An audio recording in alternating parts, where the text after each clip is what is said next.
Hi everyone, hope you're all doing good.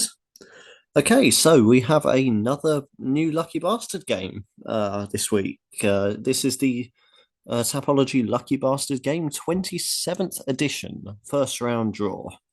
Uh, Last week's one ended in just the third round with Cal Foth winning against seven other people. So that ended surprisingly early. So here we are with another new edition.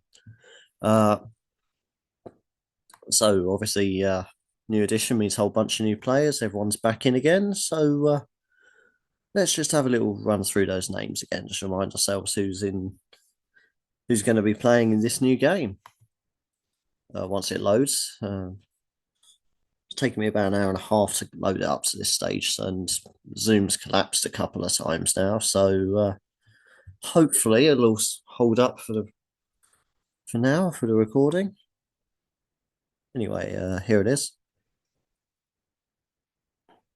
Right, we've got A, or A, you laugh my ass off, an AZ. Uh, Baron von Rattus making a return after a long time out.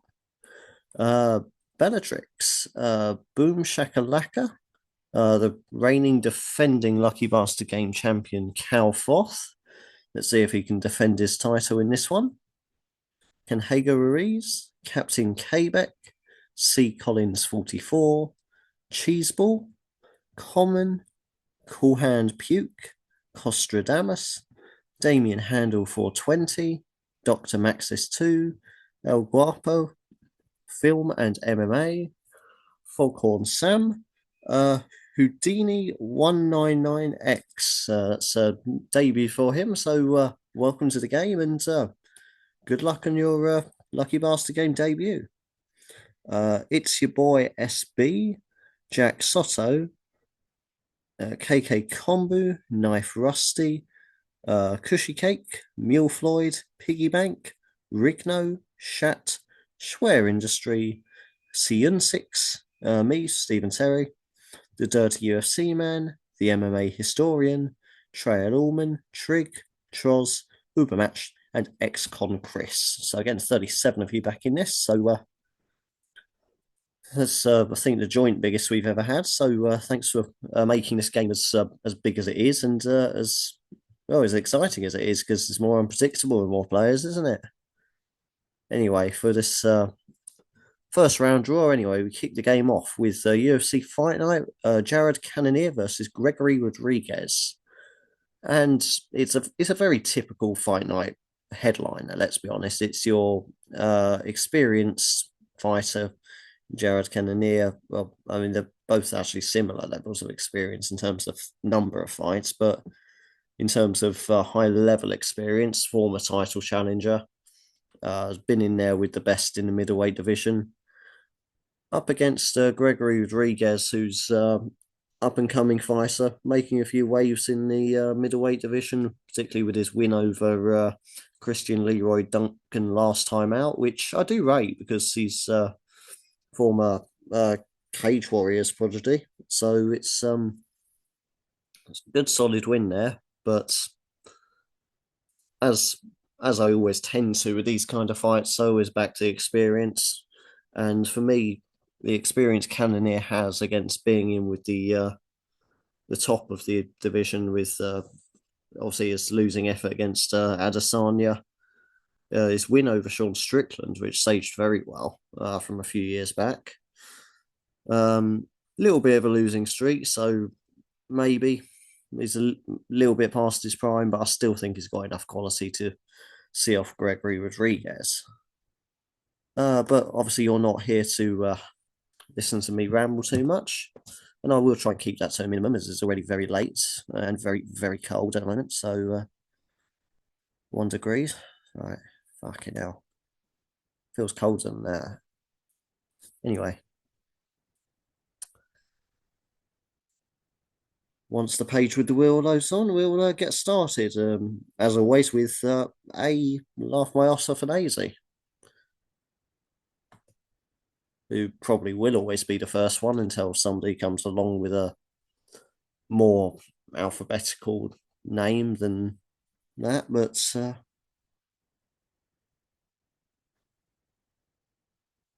Right, just waiting for this to load still. So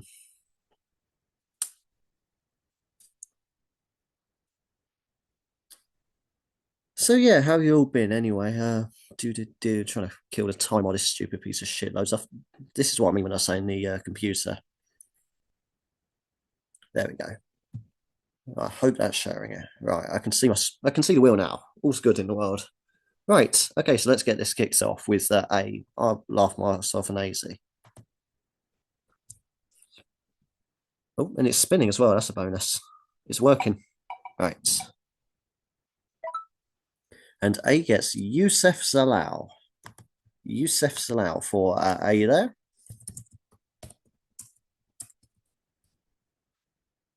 Is in the co-main event up against Calvin Cater. And I've got personally, I've got Youssef Zalal to win by that one, to win that one by decision. This might seem a bit odd because obviously Zalal we mostly associate him with his submission game and his grappling, but uh, with Calvin Cater, I think he's good enough to fend off most of those attacks, but overall, I still see Zalal getting the better of this fight overall. I think he's going to be the one that's getting uh, the more effective work in terms of submission attempts and the grappling control. Control time is probably the main factor these days, isn't it? But and Calvin Cater as well, also on a little bit of a losing streak, 3 fights in total, but they are against some of the best in the division, so you can't hold that against him, against Sterling, um, Arnold Allen, and Josh Emmett. So, but I do still think that Zalau's going to take this. So overall, quite a good pick, I'd say, for A. Laugh My Ass Off an AZ, or A, as we'll just call him from here on out. Right, Baron von Rattus making his return after a long time out. So welcome back. Let's see if the wheel's missed you, or if the wheel wants to send you back into to whence you came. And he gets drawn with Connor Matthews. Connor Matthews there for Baron von Rattus.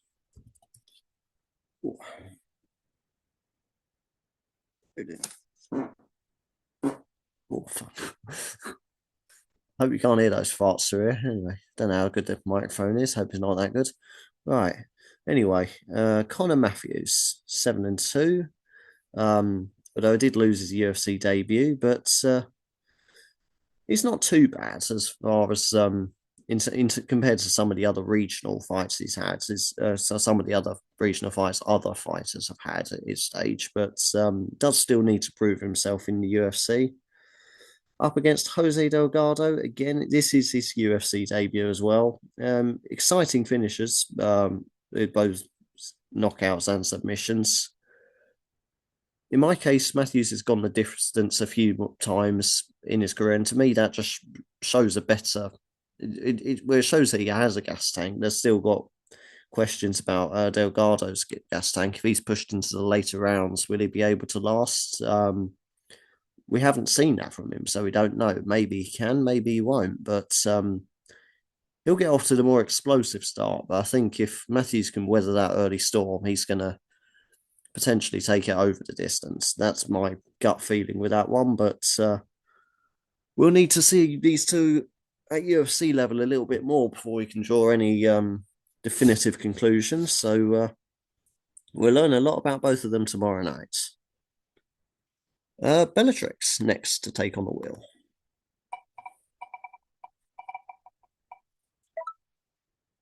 And Bellatrix gets Jesus Aguilar.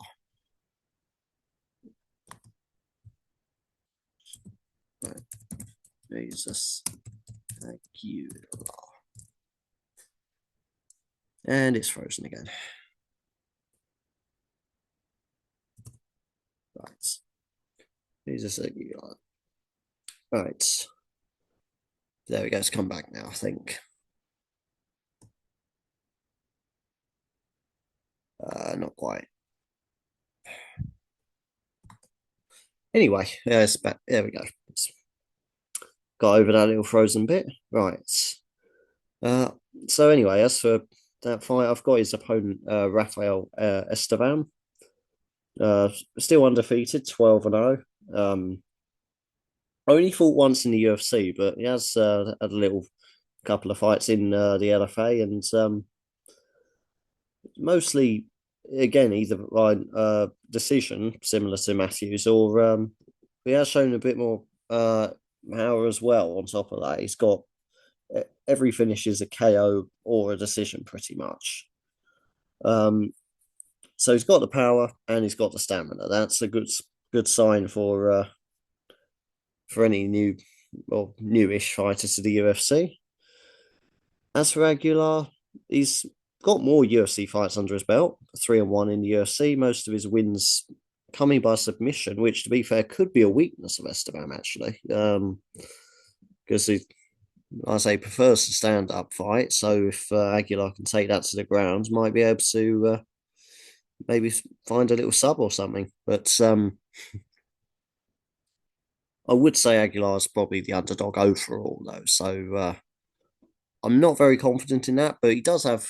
He's certainly not impossible, and it wouldn't be a huge surprise. But I wouldn't feel overly confident with that one, though. Okay, Boom Shakalaka. I get sick of saying that name. It's next to face the wheel. Let's see who he gets drawn with. He gets Julia Avila. Julia Avila there for Boom Shakalaka. And first fight on the cards, opening up the prelims, up against Jacqueline Cavalcanti, I think that's pronounced. But again, that's a little bit of a coin toss fight in my opinion. It's I've gone with Cavalcanti, but just simply because she seems a little bit more consistent than Avila. Cavalcanti wins most of her fights over the distance as well, but again, she does tend to win more consistently. So whereas Avila, for instance, she's got some good finishes, but she can never seem to find any kind of form or find any real string of wins. It's all win one, lose one, win one, lose one, sort of repeat over and over. So yeah, I'd say that's a coin toss fight, but I would go with I would say that she's a slight underdog in that one as well. Okay, Calforth up next, our reigning defending Lucky Bastard Game champion. Let's see if the wheel will be as kind to him this time as he was last time. Let's have a look. Let's see who our champion gets drawn with. And he gets Chaos William. It's Chaos Williams there is up against Gabriel Bonfim. And I've got Williams my third round knockout. Simply because he's shown he's got stamina. He's gone the distance quite a few times. And again, he's got knockout power as well. Gabriel Bonfim is very good prospects, 16-1. I would expect Bonfim to cause Williams a lot of problems. It's the other way this fight could go, obviously, is if Bonfim manages to get it to the ground and submits Williams, but that's I don't know. I think House Williams is a little bit too good for that. I think he's certainly not going to be a pushover. So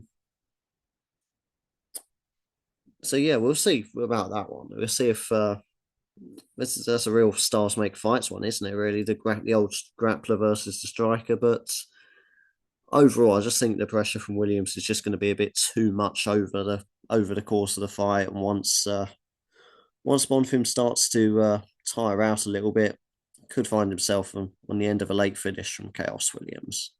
So personally, I quite like that one. Although I do think Chaos Williams is actually a bookmaker's underdog for this one. I think he's not the favourite. I don't think. I think it's only a slight favourite, but or slight underdog one way or another. But Personally, my gut's saying Williams for this one. Right, can Hago Ruiz next to face the wheel? Let's see who can Hago Ruiz is drawn with.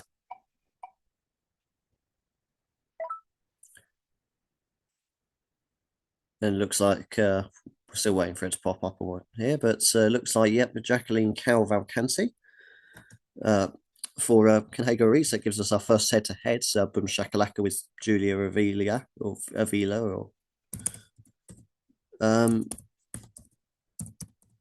as I said, it's Cavalcanti.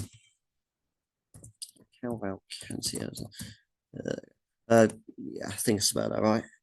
But yeah, as I said, that's a coin toss fight in my opinion. Cavalcanti, slightly better form than Avila, and I say, just it seems to be a bit more consistent. And I think in a fight as close as this, that's going to be the deciding factor. Avila's most likely to end up finishing the fight if it ends up in a good position, either by sub or by knockout. I think it probably needs to take Cavalcanti to the ground, really, to finish. I can't see it being finished on the feet. So whether it's on the ground with a sub or raining down blows and a bit of ground and pound or whatever you have, but personally, I think Cavalcanti is going to be able to see off those kind of fences and drag it out to another decision win, which she seems to have done so often in her career so far. Anyway, it's Captain Quebec next to face the wheel. Let's see what the wheel has in store for Captain Quebec. It's Ketlin Souza. Ketlin Souza there for Captain Quebec. And she's up against Angela Hill. And if I thought the first women's fight was a coin toss fight, this one really is, because Angela Hill has found herself on both the right and wrong end of many, many decisions over the course of her career. So if one of her fights goes the distance, it's just down to the luck of the draw whether she wins or loses. There's been fights where I thought she's won and it's ended up going against her. There's been fights I thought she's lost where she's ended up being given the win. Sometimes the judges even get it right. But this fight, in my opinion, is also going the distance. And this time I favour Angela Hill simply because of her experience. Real veteran of the women's game, 17 wins, 14 losses. Not the greatest record on paper, but when you consider the number of fights involved to amass a record like that, you definitely seen it all by that point. So Sousa's not going to be able to provide anything she hasn't already seen in her career. The only real concern for me with Angela Hill is her age. Obviously, she's not getting any younger. Don't actually know off the top of my head exactly how old she is, but she's got to be late 30s, possibly even 40 by now. But anyway, as for Sousa, I should probably focus on her a little bit more. Seeing she was the one that actually got drawn for Captain Quebec. All I can really say about there is she's got a good ground game, but again, so does Angela Hill. It's not really anything that Hill wouldn't have seen before. She's good on the ground, but not absolutely exceptional.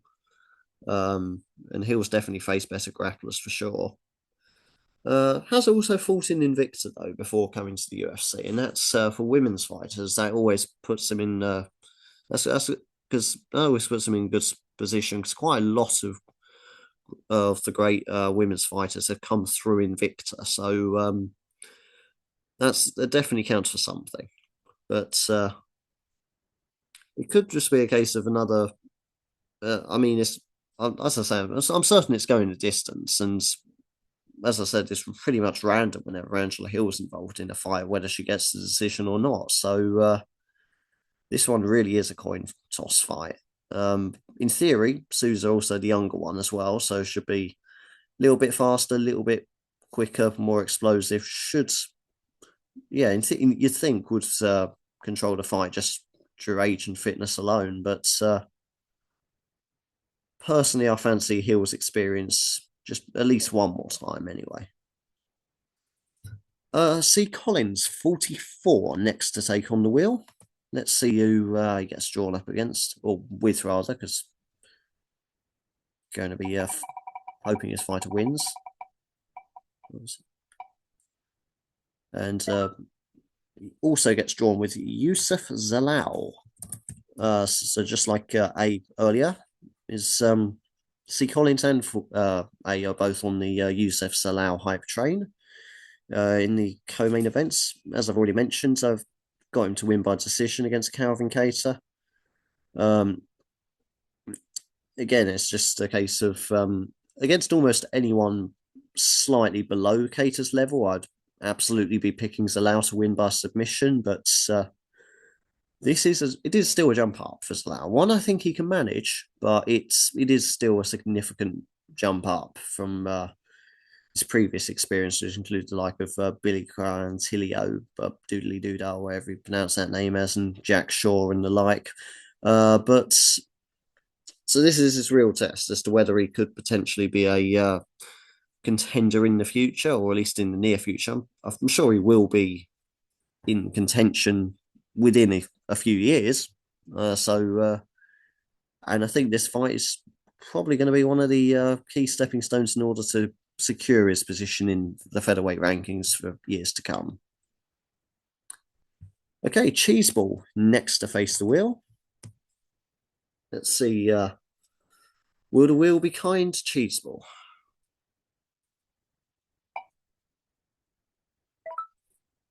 Okay, so the wheel's kind of forcing us to be interested in the prelim fighters. There's another one for Jacqueline Cavalcanti, who so it's at the moment that's Ken Hager, Ariz, and Cheeseball up against Boom Shakalaka and Julio Avila. And as I say, Cavalcanti, the more reliable of the two, the more consistent winner, or well, in terms of being able to consistently pull out wins.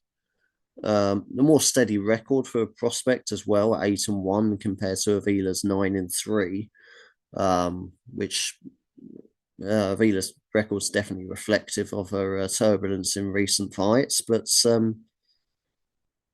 Jacqueline Cavalcanti, she's very much had a more steady and, I suppose, more secure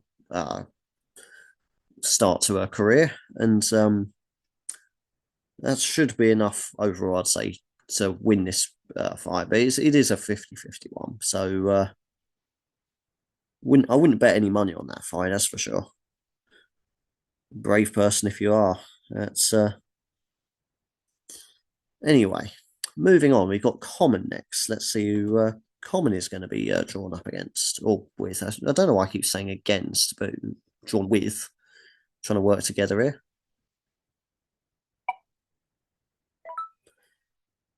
And he gets one of the main eventers, Gregory Rodriguez, for Common. And again, it's one of these questions. Do you think the younger one is going to be able to take it to the veteran with this passing of the torch moment, so to speak, or is the veteran going to come through, show his experience, show his class? Personally, I always tend to side for the veteran because experience does seem to count for a ton in MMA, particularly. But Rodriguez, in theory, just to sort of play devil's advocate against my own pick here for a little bit, he's the younger one, and that win over Christian Leroy Duncan, as I said, that is a very, very good win. But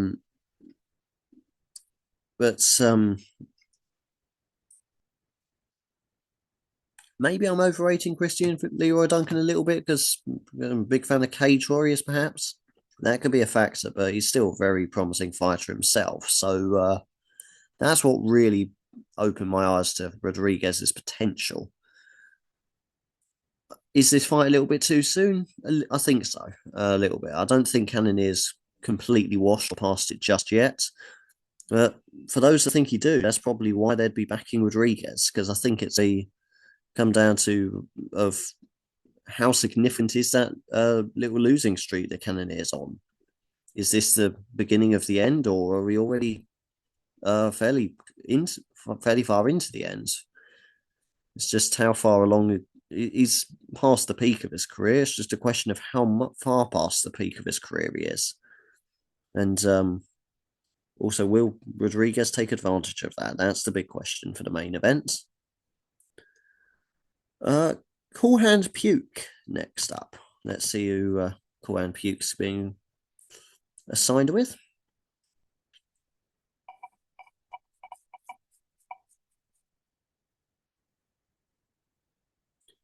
And Cool Hand Puke gets Jose Delgado by the looks of that. Just waiting for it to pop up on the screen to confirm, but it looks like it's going to be Jose Delgado for Cool Hand Puke. Yeah, there's the confirmation. And yeah, Cool Hand Puke paired with Jose Delgado. And next big question, will my Excel sheet load again?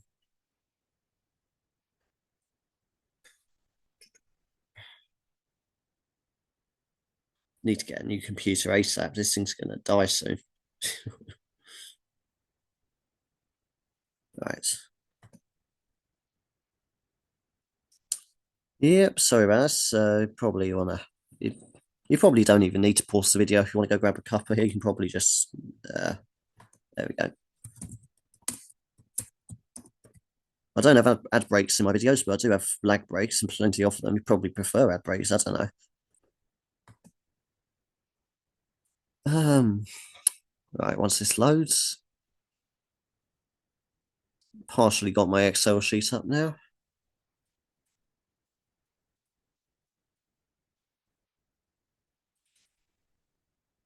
Dell. Lovely. Right, so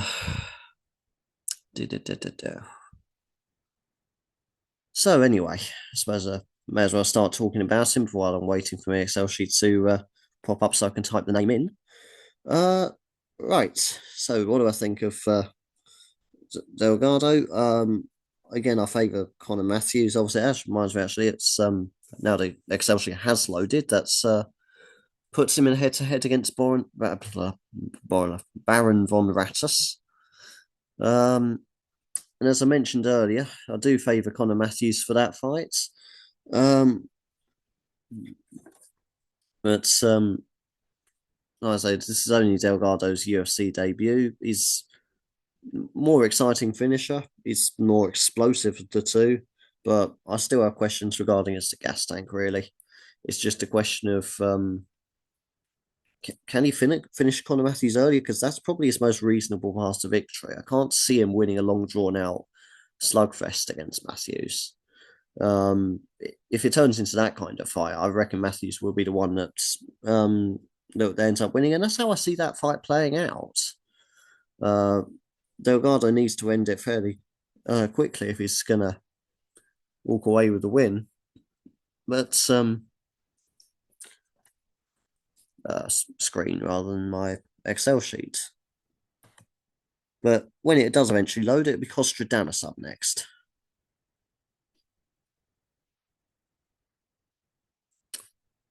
So let's see who Costradamus is going to get drawn with. Well, we'll see in a few hours anyway. Certainly anytime soon. I'm just seeing a completely blank white screen there. Oh, there we go. Onto the wheel now.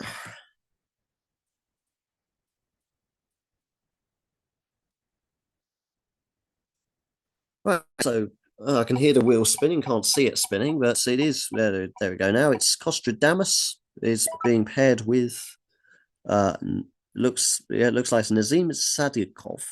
Again, I've absolutely not pronounced that one right, so apologies for that.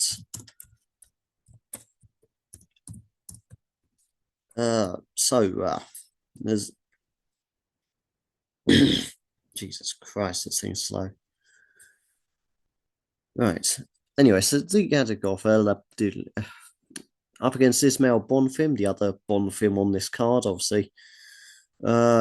But this Bonfim, unlike the one that's fighting Chaos Williams, I do reckon he's going to get the win. Ismail Bonfim by decision. Uh, Vastly outweighs Nazim Sadikov in terms of experience, in terms of 20 wins, 4 losses compared to Nazim's 9 wins, 1 loss, 1 draw. Um, there has been a very good form. Funny enough, that draw was his last fight um, against Borshachev, if again, probably not pronounced that name right. But a whole string of wins before that, and obviously with the coming off the contender series as well. But Bonfim, though, is already proven himself in the UFC a couple of times with 2-1 UFC records. LFA before that as well, if you've watched that. And his only loss in recent times was against Benoit Saint Denis, which who's very quickly climbed the lightweight rankings. Got set back a little bit by Dustin Poirier, but that's a win that, or a loss rather, that has aged quite well. There's no shame in losing to Saint Denis at this point. Certainly not at that point in the career, but certainly not while he was on the up. Obviously, we couldn't really see that in hindsight, but no shame in that one. But uh, so that's partly why I'm going with Bonfim, really. It's just more experience. He's been in there with better fighters, in my opinion.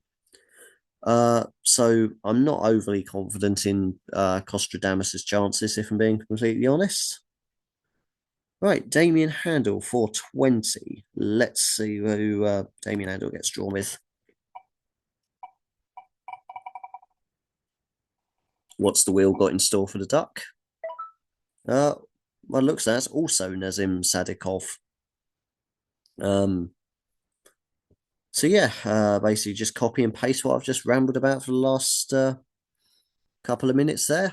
I favour Bonfim mostly because of the experience, but yeah, no point repeating myself twice like that, especially when I'm trying to get through this a little bit quicker because it's already really late, thanks to given how bloody slow this computer's been. But anyway, so that's 2 on the Nazim Sadikov hype train, if you can call it a hype train. If anything, I feel like the UFC is probably backing the Bonfims here because putting them both on the same card. Anyway, this Bonfim should get a win anyway.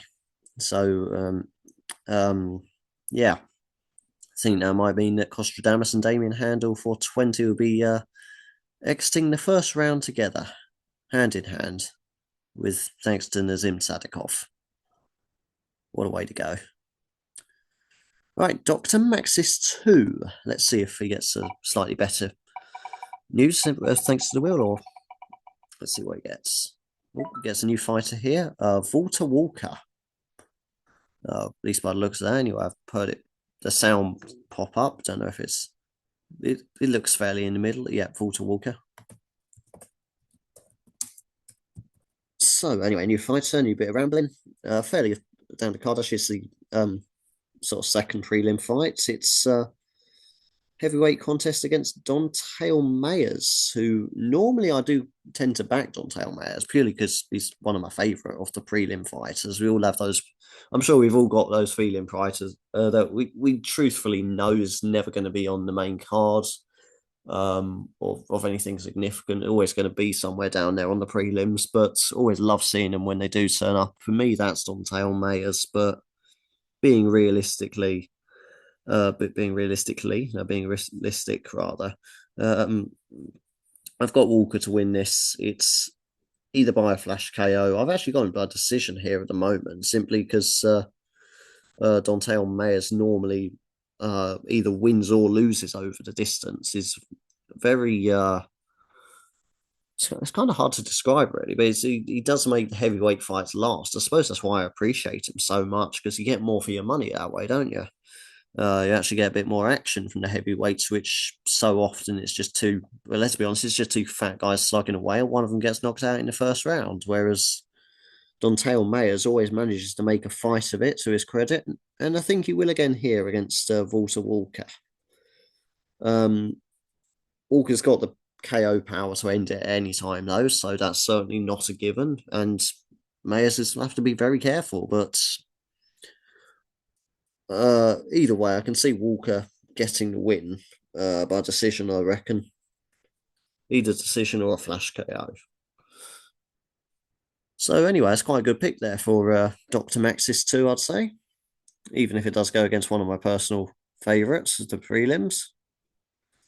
El Guapo up next always does some magnificent running commentary during the event. So I want to thank him for his contributions there, because always adds a bit more atmosphere to the game.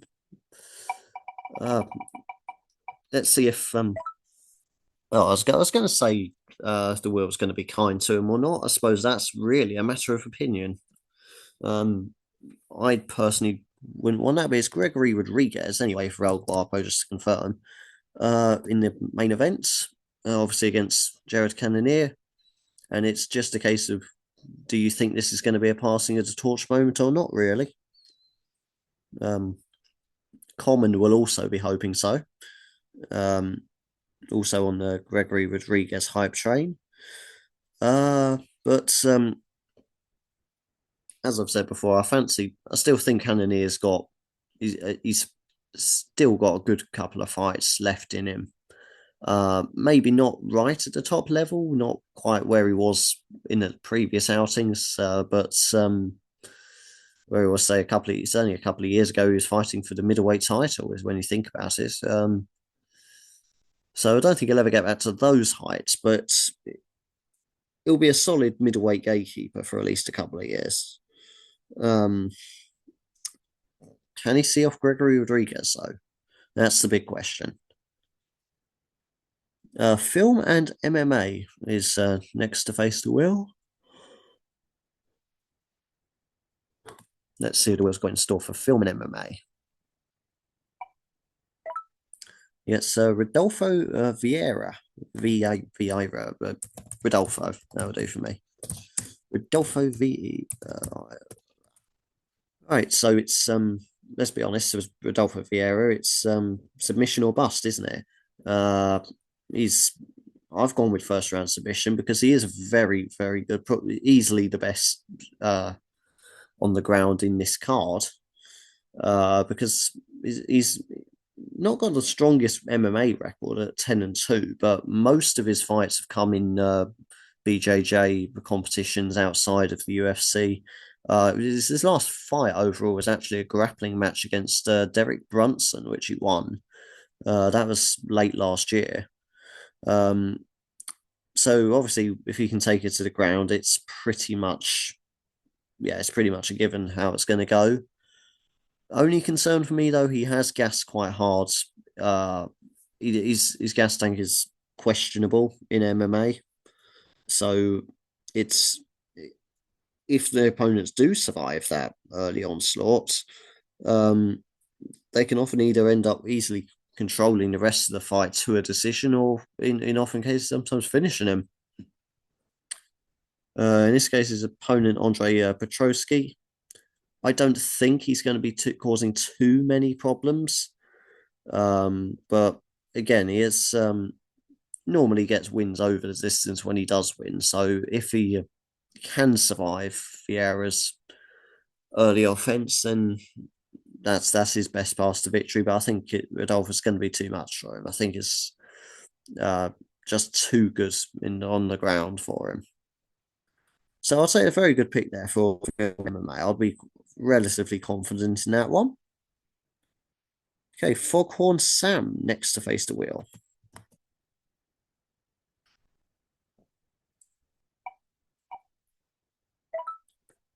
And Foghorn Sam also gets Walker by the look of it.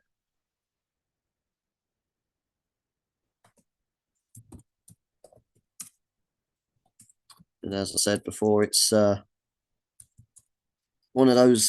I'm hoping it's one of those fights. I'm actually hoping I'm wrong, because I'd love to see Don'Tale Mayers get the upset here, but truthfully, I just can't see it happening. I mean, looking at 12-1 fighter up against an 11-7 fighter this early on the prelims, the UFC know what they're doing here. They're trying to build up Walker. It would be still a very good win though, because beating Dante May is no mean feat. But I would, frankly expected. He's the favourite, and he should be the favourite. Um, yeah, as I say, I reckon it's just a question of can Dante Almeida's last the distance, and um, will he lose on points basically, or will he get stops? Funny enough, actually, I was talking earlier about if Walker's best chance probably being a flash KO, but he did actually win by heel hook last time against Junior Taffa. But having said that, Junior Taffa's not exactly the highest level of heavyweight, so you sort of read from there how much you will. How easy is it to heel hook Junior Taffa? Mayos is definitely a tougher test than Junior Taffa, though, given that. Right. Okay. So moving on to the next one. It's our debutant in this one, Houdini 199X. So, welcome to the game. Let's see who you're going to get drawn with. Your first ever fighter from the wheel. Let's wish you the best of luck for that. And you, my favourites, Dontail Mayers. Uh, yeah. Just like I say, I'm going to be rooting for you, Houdini. That's for sure. But if you are going to win, it's going to be over the distance. That's the path to victory because Dante Mayer's not really much of a finisher in terms of his recent fights. Anyway, is mostly tends to control the action. Um, Particularly if his opponents start to gas a little bit, then it's where he can often take charge of the fights. But yeah, I still fancy. Yeah, I can't lie about that one. It does put you in an interesting head-to-head though. Anyway, against Foghorn Sam and who else had Walter Walker earlier? Someone anyway. Oh yeah, Doctor Maxis too. There we go. Yeah, so it's a little bit of head-to-head action anyway. So the early and that along with the Avila Calvacanti fight, it's quite a lot of action to keep an eye on there for the early prelim fights. Anyway, it's your boy SB, the previous champion before the last game, before Kalfoff. Will he regain his title? This is the start for his comeback anyway. Let's see who it's your boy SB is drawn with. He gets Ismail Bonfim, the Bonfim I fancy to win the fight. So that's a good pick. Ismail Bonfim, first time he's come up actually. He's had quite a few for his opponent Nazim Sadikov, but I think it was Kostradamus and Damien Handel, I think, that had Nazim Sadikov. So that's again, Kostradamus and Damien Handel. So it's that's probably the most interesting thing to keep an eye on in the first round because there's so many double ups and so many head to heads. You don't tend to get that as much in the later rounds of this game, but it's definitely the most interesting to try to keep track of. It does get too confusing, so I'm not gonna try and keep track of all of these from here on in, just as and when I happen to notice them. But I've already sort of hashed over this fight a couple of times. Not much more I can add to it, other than that Bonfim, simply by virtue of experience, should get the better of Sadikov, in my opinion. So the former champion has ended up on the better side of that little head-to-head skirmish. So let's see how it plays out. Anyway, anything can happen in MMA. So maybe Sadikov will pull off a slight upset there. I don't think it will happen, but that's just my opinion anyway. Jack Soto next to face the wheel. Let's see what the wheel's got in store for Jack. Oh, that's right on the edge there. I can't tell who that is before it pops up. That's either Andre Petrosky or Rodolfo Vieira, but I've no idea which one that is. Oh, and the wheel says it's Rodolfo Vieira. So Rodolfo Vieira it is for Jack Soto. Um, as I say, it's either first round or bust, isn't it? First round sub or bust. Definitely going to look to take the fight to the ground as early as possible against Andre Petroski. And I think he will succeed in doing that. Petroski, obviously, I'm sure if I was in the Petroski camp, I'd have just been non-stop pressing takedown defense, to be honest. That's pretty much what my whole that and submission defense as well for when he does inevitably get taken down. But I think Vieira's just got too much BJJ experience outside of the UFC for Petroski to really give him too much trouble. So overall, I'd say it's a very good pick there for Jack Soto. But will the wheel be as kind to KK Kombu? Let's have a look. Let's see who it's going to get drawn with. And he gets drawn with his opponent, Andre Petroski. So that's another little head-to-head to keep an eye out for, along with whoever else also had some Vieira. Right, so I'm going to flip this around a little bit, try play devil's advocate. How does Petroski win? Truthfully, it's by Vieira beating himself by gassing out. That's probably his most realistic way because he has shown that before, and that's the major concern with Vieira. It's very good submission of artist, but it's can't sustain it over 3 rounds. So if he gets to the middle of the second round, he's going to be in trouble, like serious trouble, and that would be when Petroski takes over. It probably even finish him at that stage because when Vieira gets gas, he just completely shuts down almost. So it's and given that he's, I'm not going to go as far as to say he's completely one-dimensional, but he's definitely stronger on the ground than he is on the feet. So when you've got only your one real path to victory and it's gas, that's never a good combination. So if Petroski can just sort of fend off the old, I don't know, rope-a-dope, I suppose if you're going to use a boxing analogy, tire out Vieira, finish him late, that would be the best tactic for Petroski. Anyway, let's move on to Knife Rusty. See Knife Rusty there. It's next to take on the wheel. Oh, and again, that's right on the edge between Jose Delgado and Andre Petroski. Just we'll wait for the official pop-up from the wheel, see who it says, because I can't tell that one. And the wheel says Andre Petroski. So again, that's 3 times in a row I've had to talk about this fight.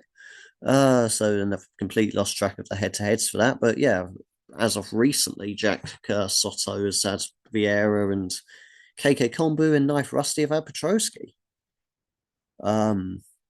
Will Cushy Cake also end up with Petroski? We'll find out. So there's not really much I can elaborate on that. Cushy Cake next. So may as well just move on to the next one. That's once you get up the card a little bit, that's another fight to keep an eye on. And another one loaded onto the Ismail Bonfim versus Nazim Sadikov fight. Another one for Team Bonfim. That one, Bonfim. Just have a quick check over that. Don't think so.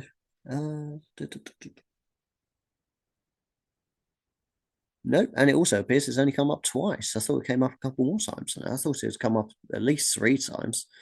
Nazim Sadikov's come up quite a bit though.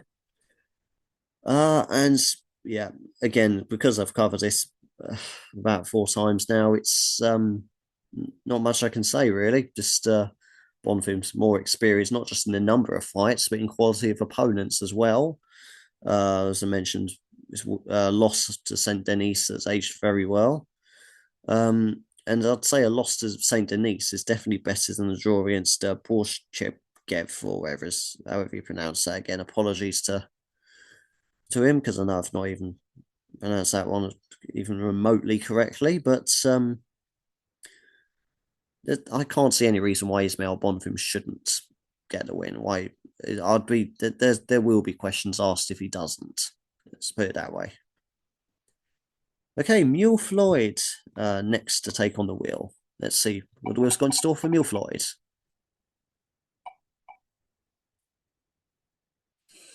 And looks like the wheel's decided to mix it up a little bit. With Rafael Esteban. Rafael Esteban. First time that one's come up, or at least the first time he's come up anyway. So he's obviously up against Jesus Aguilar. Yeah, I think somebody else had Jesus Aguilar earlier. Esteban, the undefeated fighter of this matchup. His case mostly knockout or decision, so he's quite well rounded in that sense. He's got the power to finish fights when he starts to smell blood, but he also has the gas tank to win over the distance, and he's also got the fight IQ to win over the distance, because you have to be a smart fighter to know what kind of attacks are winning the right point, what's impressing the good judges. Not always easy to know that in the heat of the moment, especially if you're hyper fixated on getting the finish. So knowing how to almost hold off the attack to score more points more effectively, rather than jumping in being reckless and hoping for a finish, being a brawler, so to speak. So it's good to see someone that's got a mixture of both there. Very, very exciting prospects. And this should just be another fight on the road to that. He's a good opponent for him. Starting to make a little bit of a name for himself in the UFC, but he's a little bit out of his depth there. That's the trouble with the UFC, because it's so insanely competitive. It's once you start to get wins, you start to climb the rankings, you fight better opponents. That's how it works, especially in flyweights, which is I'd say after heavyweights, probably the most shallow division in the UFC. So you can climb that one much quicker than you can most. And when you're Jesus Aguilar and 3-1 in the UFC in the shallow division, you do find yourself climbing the rankings and consequently getting tougher opponents fairly quickly, or quicker than you would in some other divisions anyway.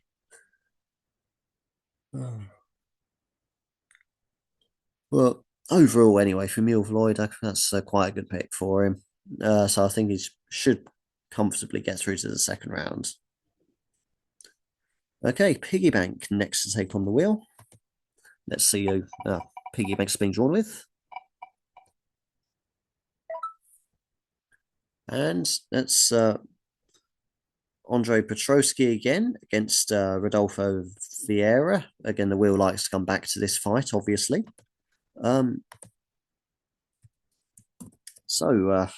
Yeah. Will Vieira gas out, or can Petrosky implement a good game plan to try and make Vieira gas out? Probably more the question. But yeah, that's I can't lost count how many times I've gone over this fight now. But first round or bust for Vieira, or Petrosky just try and weather that early storm. I can't see him winning the first round in any case, that's for sure. So it's either Vieira probably ends up winning the first round, but if he gets to the second rounds, then Petrosky's probably more likely to win the fight overall, I'd say, at that point. I mean, Vieira's corner probably don't want to see him get after the first round. But he has improved his gas tank a little bit, to be fair, in recent fights, but it's still not quite where it should be for UFC standards, in my opinion. It's I'm sure Petrosky will be acutely aware of that. Phenomenal grappler, and a grappler though, and that should see him through most fights, and I think it will see him through this one too. All right, Rigno next to face the wheel. Let's see what the wheel's got in mind for Rigno. Going back to the same fights, or is it going to try something different?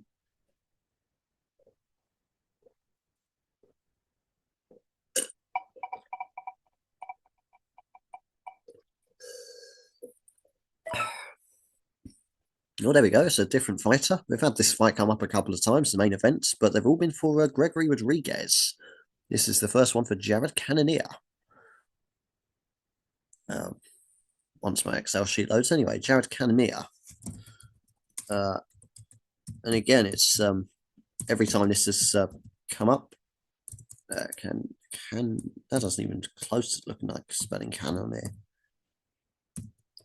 Right. Yeah, every time this fight's come up so far, I've always asked like, well, passing of the torch or is old dog new tricks kind of thing. But I always favour the experienced fighter, and now for me, obviously, is Cannonier. And when I say experience, I'm not necessarily talking the number of fights, but as I mentioned, the quality of opponents as well. And being in the cage with the likes of Adesanya, Strickland, Vittori, Imavov, it does it does improve you as a fighter, win or lose, because that you see there are certain things elite fighters do that the rest that most just simply don't. Hence why they're elite. And Cannonier at one point was in there like in the same elite level of them as them. So he's got still got some of those skill sets. Whether he can implement it, maybe he's not quite as fast as he used to be. Maybe he's not quite as fit as he used to be, perhaps, but he's still got those skills, still got the experience, rather, and more importantly, he's seen his opponent implement that sort of those kind of skill sets. So I don't see what Rodriguez brings that Cannonier wouldn't have already seen at some point during his long and storied career. So I think Rigno's the first one on that main event that's going to be on the right side of that main event. So I think Rigno's got a spot in the second round. Okay, Shat is next up. So let's see the wheel has for Shat. Is that Angela Hill or Connor Matthews? What's the wheel going to say for that one? Another one right on the edge.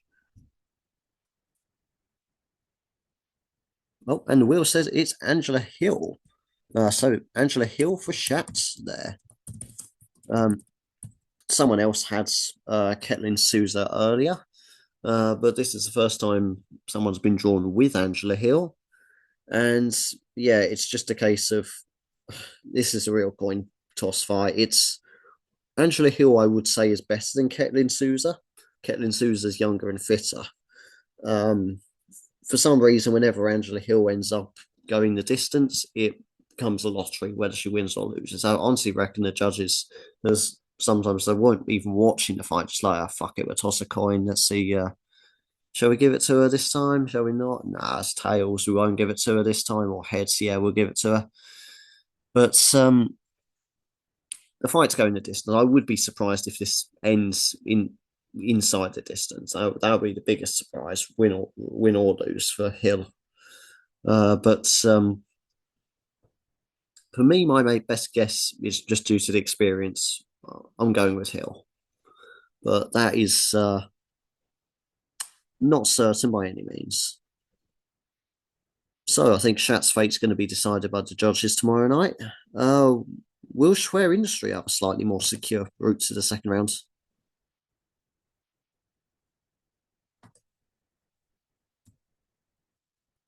We'll find out once the bloody thing loads.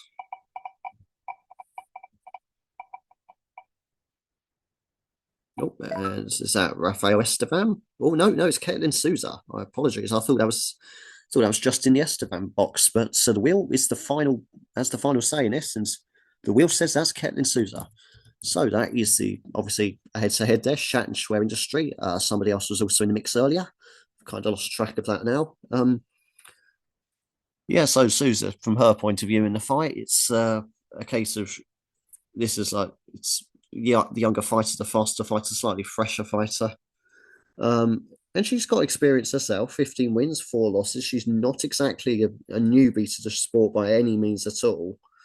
And very good sub game as well, as I've mentioned on the ground. I think really it's going to be a case of that ground game would probably be better off trying to secure. Obviously, I'm not saying just lay and pray, but I mean, it would probably be more effective just to use the ground game to secure control time on the ground rather than trying to burn yourself out and try and finish Hill, because I can't see Hill being finished by Souza. And Souza could potentially gas herself out if she tries to do that. So obviously, I'm not saying obviously don't try and win the fight as quickly as you can if the chance presents itself, but I'd say um, should be better off using her energy slightly more conservatively and yeah, quite frankly, making it a boring fight. I'm going to be real. I think that is probably the best way to go about winning. And yeah, it sucks for the fans to see that, but at the end of the day, these fighters got to get wins. They got to. This is their careers.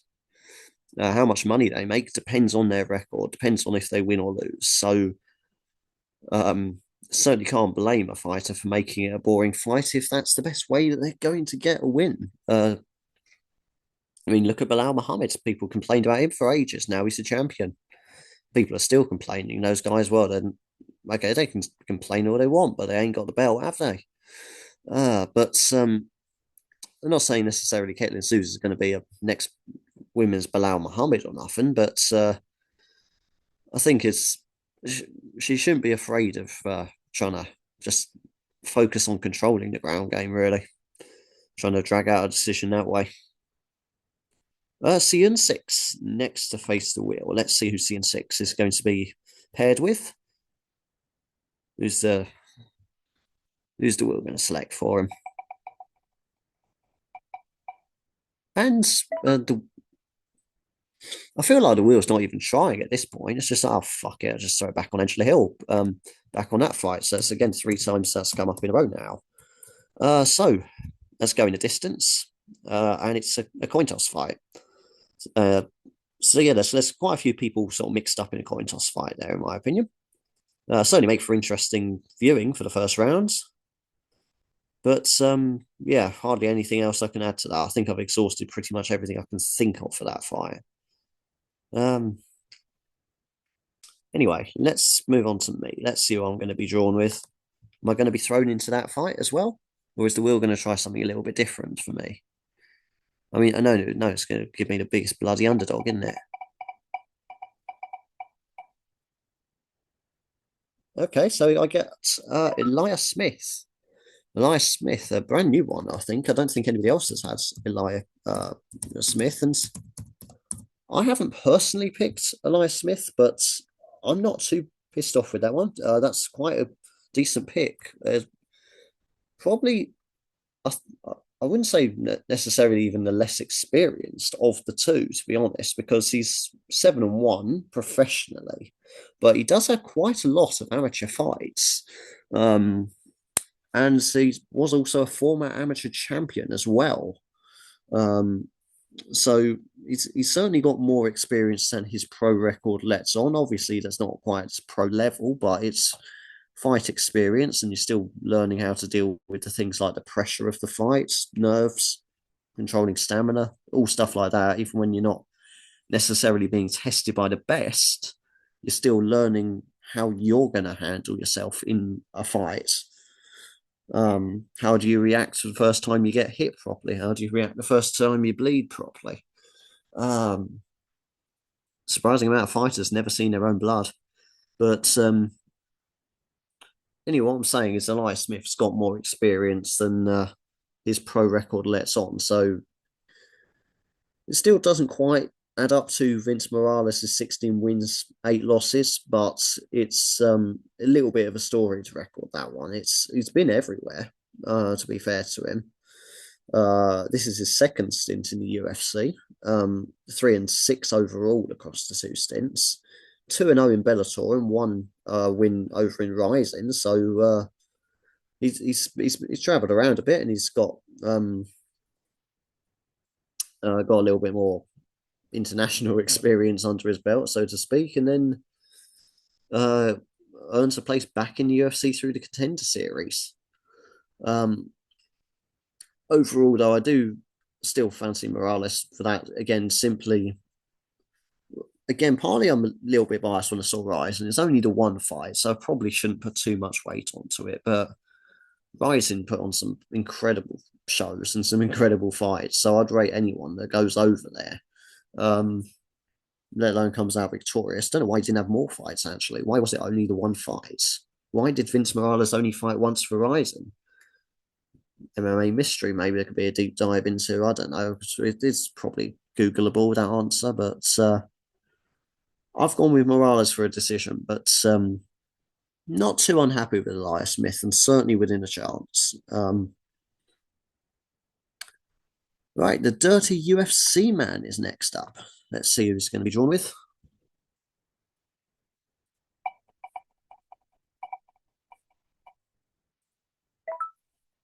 Oh, and he gets Calvin Cater. Calvin Cater there for the Dirty UFC Man. And that's first time Calvin Cater has come up, I believe. It is, because that's on Excel. When you type the same name in again, it just pops it in automatically, but that's to type the whole name out there. Obviously, co-main events, there's a few others that have been picked with Yusuf Zalal. And that's obviously who I've gone with as well. But Cater is just a case of falling back down a little bit in the featherweight rankings after his little streak of losses, but those losses have been against Aljamain Sterling, brilliant bantamweight champion, Arnold Allen, and Josh Emmett as well. So he's been with the best. The only fighters in featherweight recently better than that bunch. Well, obviously Volkanovski, Holloway, and Superior. So Calvin Cater obviously got absolutely fucking destroyed by Holloway thinking about it, but he's been in there with the best. He's certainly got that more experience in terms of fighting high quality opponents, but I think Zalal will just be a bit too much because he's a very very good fighter on the rise. He's got quite a few fights under his belt as well. So again, not new to the sport at all. He's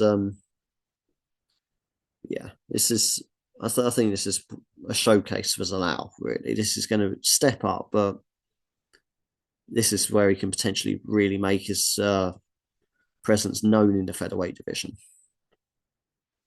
Right, the MMA historian next up. Let's see who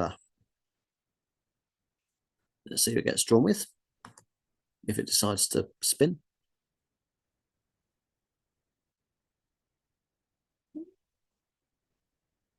Yeah, there we go. Got it going eventually.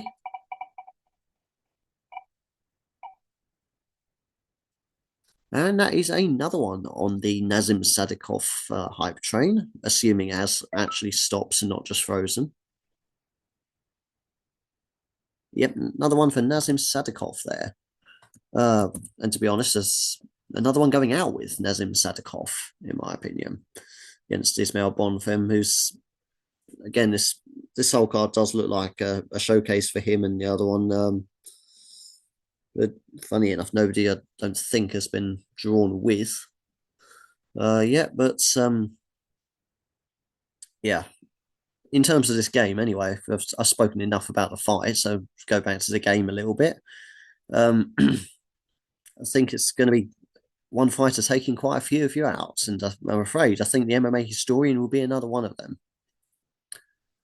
Okay, Trail Allman next is to face the wheel. Let's see who he'll be paired up with. Again, if the wheel decides to spin, try and wrap this up again because getting towards the end of it now, and my computer's genuinely feels like it's about to die. I've got it on charge, so it's not going to run out of power, but I mean, just pack up and die a death for good. All right. And just frozen at this point. We can still hear it spinning. There we go. We can see it again now. No idea where that's going to stop on. Looks like Gregory Rodriguez. If that's just frozen or come to a stop, it's definitely stopped on Gregory Rodriguez there. Obviously, yeah, Gregory Rodriguez. So another one in the main event. Most of the ones that have been in the main event have been for Gregory Rodriguez. So is it old school or new school in the main event? That's the question. Trail Allman with a bunch of others, so we'll be hoping it's the answer is new school. I suppose the main question really is how much of a jump is it from Christian Leroy Duncan up to Jared Cannonier? I think that's one hell of a leap personally. As impressive as that Duncan win was, it's a hell of a leap to make up against someone like Cannonier with that, who was only a couple of years ago, arguably only a year ago, was elite level in the middleweight division. So I don't know. I think maybe he's bitten off a little bit more than he can chew here, but we'll see. We'll see. There's strange things have happened, and it's 5 rounds, obviously, because it's the main event. So more time for unexpected things to occur during that time. That's the thought. Actually, how much? What does Rodriguez look like over 5 rounds? That's another question. Cannonier's far more experienced in 5 round fights than Rodriguez, that's for sure. Right. So Trig, let's see who the wheel has in store for you.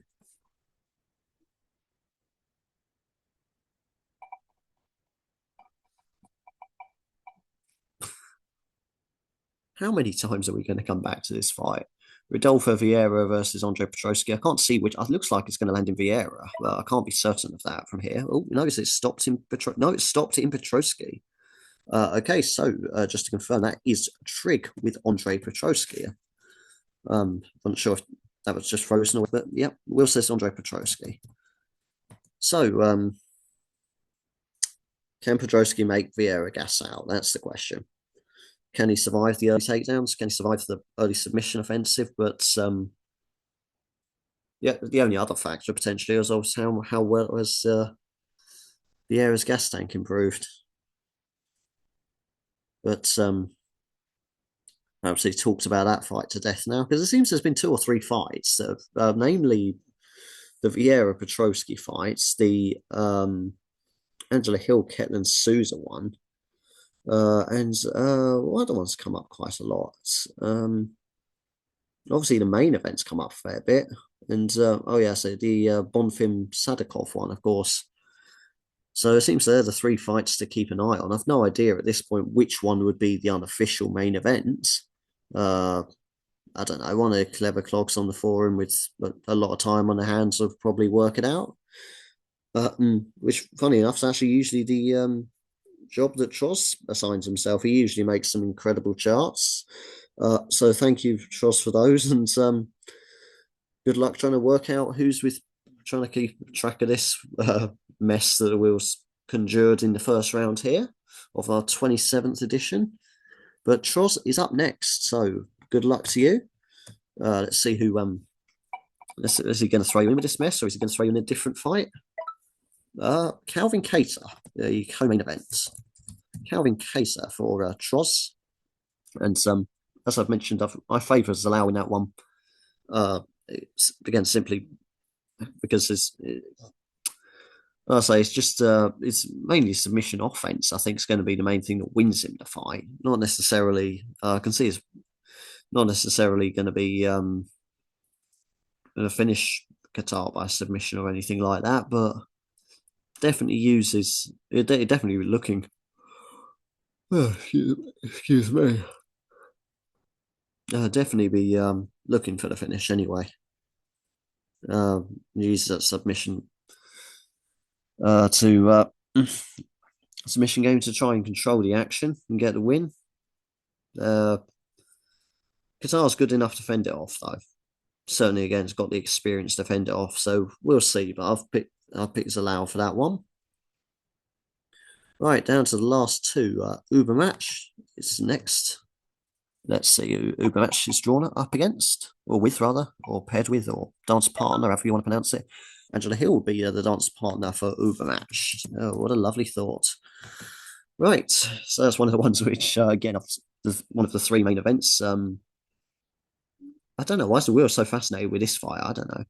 It's absolute coin toss fight. So, and it seems like he's put most of them on Hill as well. All I can say is that's going to be I suppose at this point it's probably the unofficial main event, isn't it? Of the Lucky Bastard game. And an absolute coin cost one at that. So Hill's got the more experience. Can she make it count, or is she just over the hill? Oh no, that pun was disgraceful. Actually, I'm better than making puns like that, but couldn't resist. That was low hanging fruit, though. I should see myself out, and I will in a minute because ex-con Chris is the last one up. Um, let's see who's going to end up finishing the round off. So ex-con Chris is going to be paired with Jacqueline Cavalcanti for ex-con Chris. So as I said, that one's opening the fight card rather. Um, obviously against Davila, and Cavalcanti seems to be the more consistent of them. Uh, more consistently able to go the distance and get the win. Just seems to have a better tactical game plan for most of her fights overall. Avila, definitely the more entertaining fighter of the two, definitely the more explosive one, but it's just, I don't know, it's just inconsistent. That's the word I'm looking for there. Right, so if we just bring the screen back, which should probably take about 5 fucking minutes, on to share with the Excel sheets. And we'll go through those names one last time if my computer's still up for that. Hopefully by this time next week I'd have gotten a new computer, and this video will be done in about 5 fucking minutes, because most of the time it's just been waiting loading for this. If I had the time or energy or skill to edit videos, there'd be a whole lot of this crops out. Anyway, so I think we're on this page now. So we've got A with Yusuf Salau, Baron von Rattus with Connor Matthews, Bellatrix with Jesus Aguilar, Boom Shakalaka with Julia Avila, Cal Foth, our current reigning defending champion, with Chaos Williams, and Hago Ariz with Jacqueline Calvacanti, Captain Quebec with Ketlin Souza, C. Collins 44 with Yusef Salau, Cheeseball with Jacqueline Calvacanti as well, Common with Gregory Rodriguez, Coolhand Puke with Jose Delgado, Costradamus with Nadim Sadikov, as is Damien Handel for 20, Dr. Maxis 2 with Walter Walker, El Guapo with Gregory Rodriguez, Film and MMA with Rodolfo Vieira, Falcon Sam with Walter Walker, our debutant, Houdini 199X with Dontail Mayers, It's Your Boy SB with Ismail Bonfim, Jack Soto with Rodolfo Vieira, KK Combo with Andre Petrosky, as is Knife Rusty. Kushi K also joins the Ismail Bonfim hype train, and Mule Floyd is with Rafael Esteban. Piggybank with Andre Petrosky, Rickno with Jared Cannonier, Shat with Angela Hill, Schwer Industry with against him with Ketlin Souza, but against him as well on the side of Shat, with CN6 with Angela Hill as well. So Shat, Angela Hill, Schwer Industry, Ketlin Souza, CN6, Angela Hill as well, just to clear that one up. Me, Stephen Terry, with Elias Smith, the only person to be drawn with Elias Smith, actually. The Dirty UFC Man with Calvin Cater, the MMA Historian with Nadim Sadikov as well. Trail Allman with Gregory Rodriguez, Trig with Andre Petrosky, Troz with Calvin Cater, Ubermatch with Angela Hill, and Ex-Con Chris with Jacqueline Cavalcanti. So, that concludes that one, and that feels like that's probably the longest video ever, just because of all the buffering and loading. I apologise for that. So, hope you enjoyed that the best you can if you bothered to watch it. Brave soul if you did, but I appreciate it if you did. But all that leaves me to say really is my usual sign off of good luck with this game. Good luck with your picks in general, and got any bets on this card, which given some of the matchups is you'd be bloody brave to do so. But we'll see who makes it through to the second round. And until then, next time, so long for now.